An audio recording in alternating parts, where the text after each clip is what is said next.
Welcome to IRO Live with host Bob Bay. Last week I started talking about the 4 phases, 4 areas, 4 stages, 4 milestones in our lives that we have to go through, that we have to live, and we should live focused in these 4 areas. Real life was started almost 13 years ago now, I guess, 13, maybe 14 years ago, I don't know. Because God had used the 12 steps to change my life, and I knew that the 12 steps helped me get closer to God. But I was not satisfied being in NA or AA. I tried them both for a long time, and it was just missing something. There was this thing, and the idea that I was always going to be a drug addict or an alcoholic. That's just the way it was. I was just always going to be stuck there. I was always going to be that. And I didn't feel like that anymore. I didn't want to do drugs, and I didn't want to drink anymore. However, there were a lot of things in me that were messed up still. But God gave me those tools, and I started going to church, and they were talking about all kinds of things, and I was always afraid to talk to church people about what God had done in my life through the 12 steps. Because when you start talking about 12 steps to a lot of, well, back then, I'll say, it's probably different now. But back then, you start talking about the 12 steps or AA or NA to church people, and they would look at you cross-eyed, side-eyed. And it was really just because they didn't understand. They didn't know I was just another person who was hurting. I was self-medicating what was going on the inside of me. That was my problem. I needed to be saved just as much as everybody else. But so did they. We got permission to change the steps from AA, and a couple of years go by, and then real life started, and we were doing that. But listen, this is what I found out, that a lot of times people get focused on the 12 steps, and they forget where the power comes from for the steps. I thank God for AA and NA being there when I needed them. But here's the thing. They didn't make that stuff up. They didn't come up with those ideas. There was a group called the Oxford Group. And they had 5 principles that they worked off of. There were a lot of people who were alcoholics and later drug addicts who didn't want to go to church, who didn't want to have anything to do with the God thing. But they needed God, and so that was a way for them to begin to build a relationship with it. I think we've come full circle now. And I think now we're at the point of, listen, you can't just focus on the 12 steps, because in and of themselves, they're not going to do it for you. These 12 steps are what lead you to God. I had tried to condense them down to 6 steps. I had done a lot of things, but over the years, I've come down to these 4 areas. The first one we started talking about last week was acceptance. I'm going to say all 4 of them, but don't get freaked out by them. First one's acceptance. The second one's repentance. The third one is deliverance. And the 4th one is obedience. But I can assure you, those don't mean what you think they do. We talked last week about acceptance. We have to come to the point where we accept the idea that we are who we are. And we have to be able to look at who we are right now. All the good, bad, and the ugly. All the stuff that's going on the inside of us. All the choices that we're making. The good and the bad decisions that we're making. We have to look at the reality of that. And everything going on in our life, and we have to accept the reality of who we are. We have to accept the reality of who we are. This is me. This is who I am. I lived for the longest time pretending to be somebody I was not. I wore a mask. I would be one way when I was around Pam. I'd be another way around when I was at work. I'd be another way when I went to church. I was always pretending to be somebody I wasn't. And I had to get to the point where I was willing to accept, this is me. This is who I am. And I had to make some choices. Am I happy with who I have become? Like I talk about in the book, I had become somebody I did not like. I had become somebody that I didn't want to hang around with. I was fake. I talked about this code and this ethic and these being this certain way about being honest and everything. But I would steal and manipulate and cheat, and it was just terrible. I just got to lay this out, right? I had to come to the point where I accepted who I was. All the good, the bad, and the ugly. And I had to look and say, am I happy with who I am? And I was not. I was not happy with the way my life was and who I was. I'd been trying to quit doing meth. You know why? Because I could see my life was falling apart. And my daughter was 18 months old. Pam was getting ready to leave me or kill me, one of the two. And I say that joking around, but she was ready. She was going to take my daughter away, and that just broke my heart. But then again, in a way, I kind of wish she would leave because I just wanted to die. I was tired of living my life that way. I was tired of life being like that.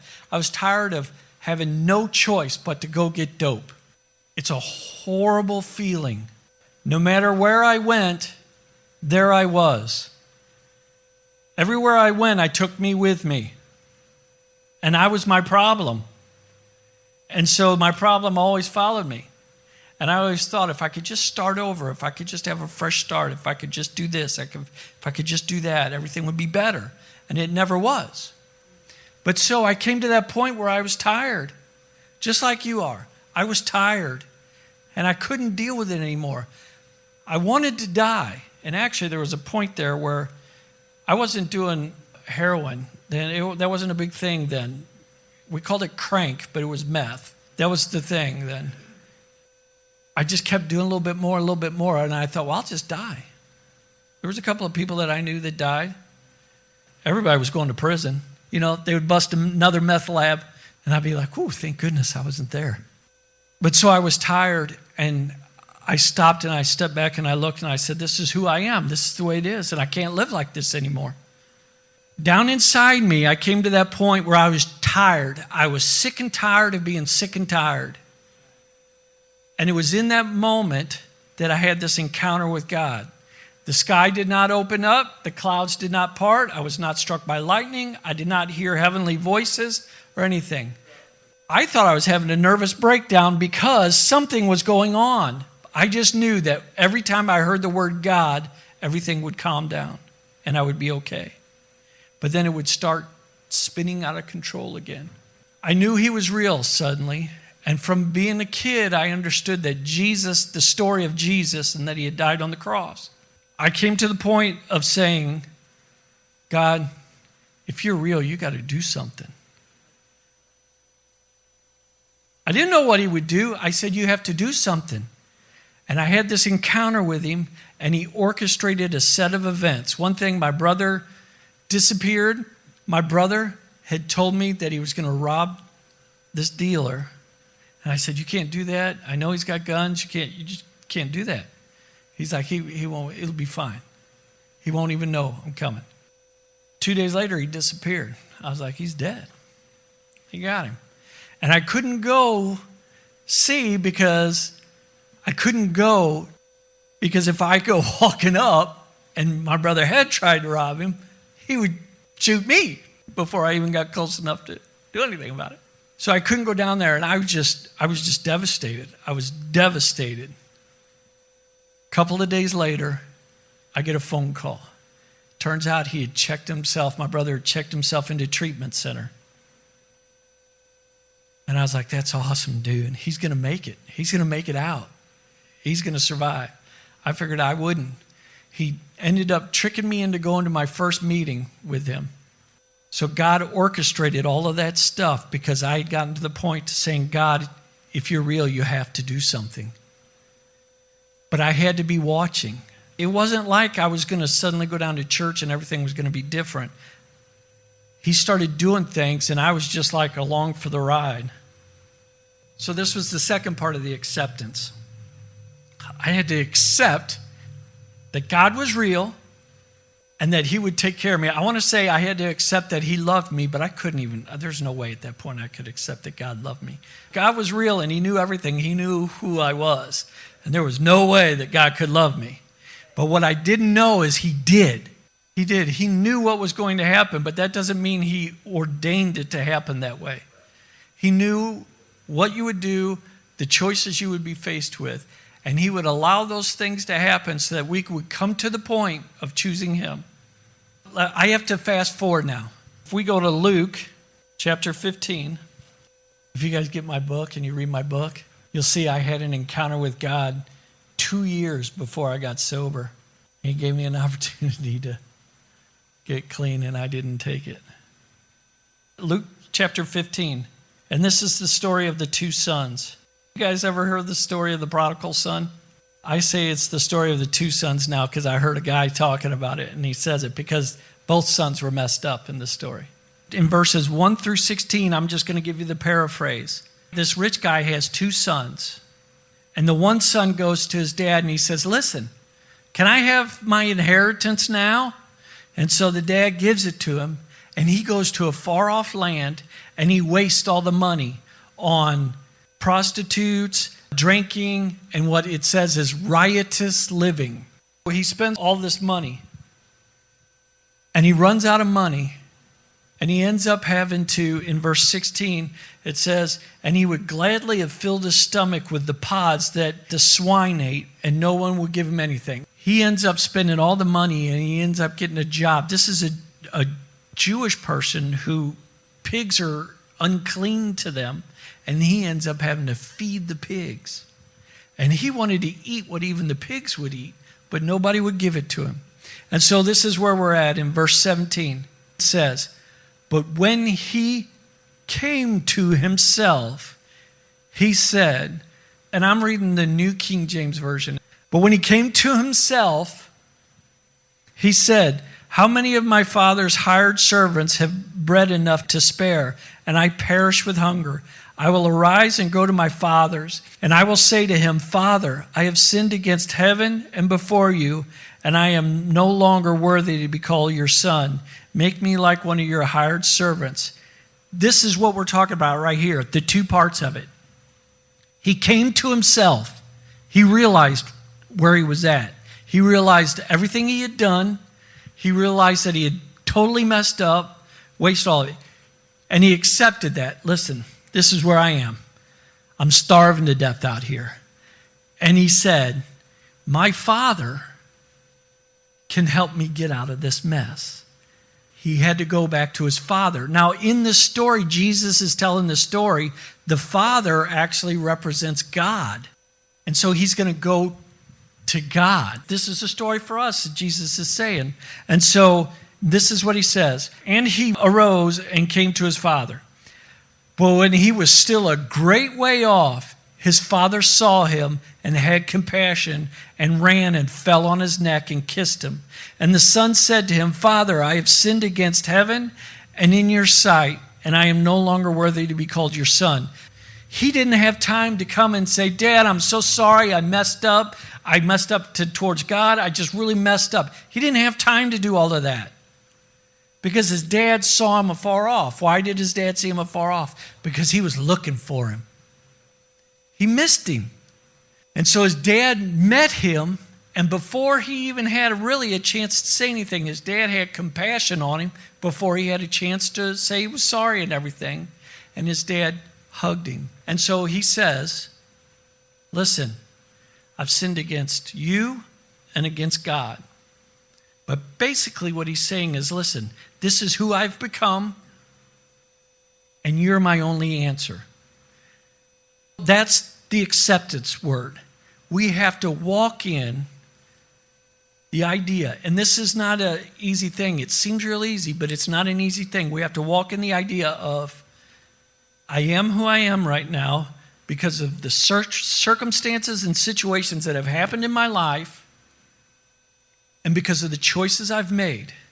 This has made me who I am. And there are parts of me that I do not like. And the only way I'm going to get out of this is to run to my Father, which is God. Those are the two major parts of acceptance. So that leads to the next part of it, which is the next phrase or phase is repentance. That word gets tossed around a lot in Christian circles, and it means a lot of things to a lot of different people. This is important. It does mean being sorry for what you've done, but it means turning away from. It gives the idea of repenting. It's like, I'm heading this way, and I'm going to turn away from it. Let's go to 2 Corinthians chapter 7. Give you the backstory of this. The Apostle Paul is writing to the Corinthians. I'm not going to go into the whole story of it, but there's this guy who really did some bad things to this other guy and really caused some problems. And the Corinthians didn't do anything about it. They were just letting it go. Actually, he did some other things with another person that affected another guy. And so Paul, this thing had happened, and so Paul writes this letter, and he's like, you guys better get it together. I ain't standing for this. But now he's writing this letter to them because he's written another letter already, and he's been pretty harsh in this letter. And so he writes this letter, and in verse number 8, it says, for even if I made you sorry with my letter, I do not regret it, though I did regret it. For I perceive that the same epistle made you sorry, though only for a while. Now I rejoice, not that you were made sorry, but that your sorrow led to repentance. He's saying it hurt them, and so he was sad that they were hurt by it, but he saw that it led them to repentance, to turning away. And so I want to read this last part here, and it says, for you were made sorry in a godly manner, that you might suffer loss from us in nothing. So in other words, you suffered this godly sorrow so that it would work out better for you in the end, so that you wouldn't suffer loss from us in the end. For godly sorrow produces repentance leading to salvation, not to be regretted. But sorrow of the world produces death. How many of you guys know that, like, when you do something dumb and you have to walk in the consequences of that dumb, like if, let's just say you're speeding and you get pulled over, you could be really sorry that you got caught speeding and you have to pay a couple $100 and you're fine, right? That's one type of sorrow. Then you can also be sorry that, oh wow, I don't have that couple $100, and you could be sorry about the way it affects other people around you. That's another type of sorry. Man, I really wish that hadn't happened. Because that happened, I'm not able to pay my bills now. And so that affects my wife and kids. And you can be sorry about that. And that can weigh on you. And that could turn into depression. It can lead to a series of events that cause depression. That's the worldly sorrow that he's talking about. But then there's a sorry that is a godly sorry, like the part that you come to where it's like, okay, this is just wrong. This behavior is wrong. Not because I got caught. And if you read on in there, what ended up happening is they had a change of heart. Things changed.